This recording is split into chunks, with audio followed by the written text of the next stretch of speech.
আসসালামু আলাইকুম এভরিওয়ান, আমি Adori. Welcome to Adori's diary.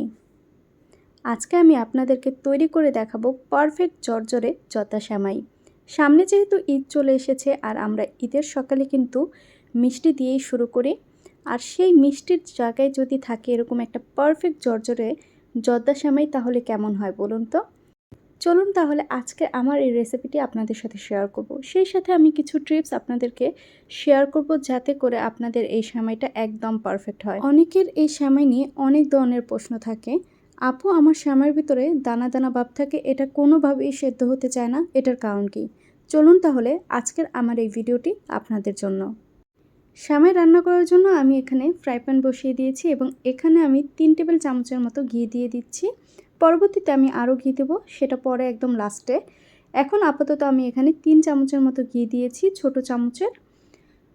তো আপনারা অনেকে যেটা করেন, এই সেমাইয়ের ক্ষেত্রে তেল ইউজ করেন, যেটা এই সেমাইয়ের ক্ষেত্রে টেস্টটা একদমই নষ্ট করে দেয়। আপনারা চেষ্টা করবেন ঘিটা ব্যবহার করার জন্য কিংবা বাটারটা ইউজ করার জন্য।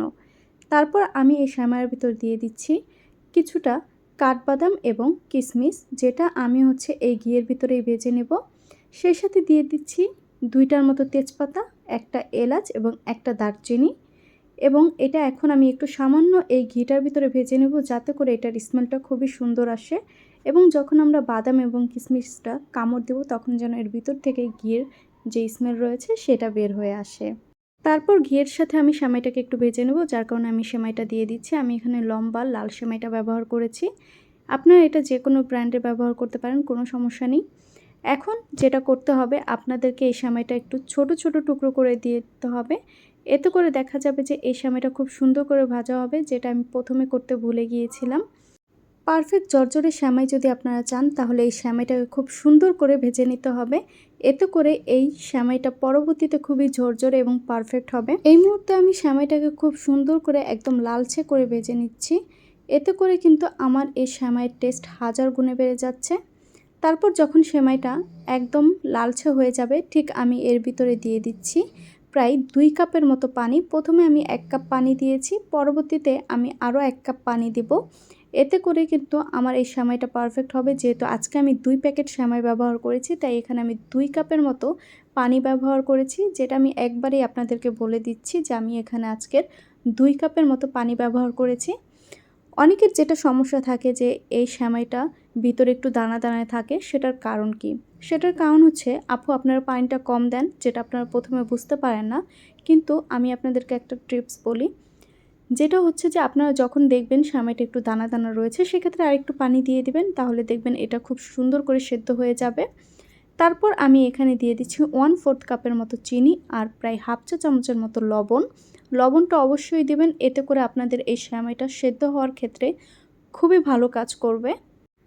আমি অনেক আপুদের বলতে শুনেছি যে চিনি দেওয়ার পরে পানি দিলে কিন্তু সেই সেমাইটা আর সেদ্ধ হয় না। এটা আসলে পুরোপুরি একদম ভুল ধারণা। আপনাদের সেমাইটা যদি আপনারা পরবর্তীতে চিনি দেওয়ার পরেও পানিটা দেন, তারপরেও কিন্তু সেমাইটা সেদ্ধ হবে। এটা আমার নিজের অভিজ্ঞতার থেকে আমি বলছি। আমি অনেকবার এই সেমাইটা রান্না করেছিলাম, কিন্তু দেখা গেল যে পরবর্তীতে আমারও এরকম দানা দানা থাকে। সেক্ষেত্রে আমি আরেকটু পানি ব্যবহার করেছি, যেটা চিনি দেওয়ার পরেও আমি দিয়েছিলাম। আরেকটা কথা, সেমাইটা যদি আপনাদের সুন্দর করে প্রথমে ভাজা না হয়, সেক্ষেত্রেও পরবর্তীতে আপনাদের দানা থাকতে পারে, যতই পানি দেন না কেন। তাই চেষ্টা করবেন প্রথমেই সেমাইটাকে খুব সুন্দর করে ভেজে নেওয়ার জন্য। তারপর আমি এর ভিতরে দিয়ে দিচ্ছি নারিকেল, যেটা আমার এই সেমাইয়ের ভিতরে অনেক পছন্দ, যার কারণে আমি এখানে একটু বেশি করেই নারিকেল দিচ্ছি। আমি এখানে একটা নারিকেলের থেকে প্রায় অর্ধেকটা নারিকেল আমি এখানে দিয়ে দিয়েছি। তারপর এখন আমি এই নারকেলটাকে জর্দার এই সেমাইটার সাথে খুব সুন্দর করে একটু মিক্স করে নিচ্ছি। সবসময় আমি চেষ্টা করি আপনাদের সাথে যেসব রেসিপিগুলো আমি শেয়ার করি, সেগুলোকে একটু ইজিভাবে আপনাদের সামনে পরিবেশন করার। আশা করছি আমার আজকের এই ভিডিওটি আপনাদের কাছে ভালো লাগবে। যদি ভালো লাগে, অবশ্যই আমার চ্যানেলটিকে সাবস্ক্রাইব করুন, পাশে থাকা বেল বাটনটিকে ক্লিক করে রাখুন, যেন আমার নতুন নিত্য ভিডিওগুলো সবার আগে পৌঁছে যায় আপনাদের কাছে। দেখতে পাচ্ছেন তো আমার এই জর্দা সেমাইটা কতটা পারফেক্ট এবং ঝরঝরে হয়েছে। বাসায় একবার হলেও এই রেসিপিটি তৈরি করবেন, আশা করছি আপনাদের কাছে ভালো লাগবে। আমার কিন্তু সেমাইটা হয়ে গেছে। আমি একদম সেমাইয়ের লাস্টের দিকে প্রায় 2 টেবিল চামচের মতো ঘি দিয়ে দিচ্ছি। এতে করে এই সেমাইয়ের ভিতরে স্মেলটা খুবই সুন্দর আসবে। এখন আমি সেমাইটাকে এই ঘিটার সাথে একটু ভালো করে মিশিয়ে নিচ্ছি।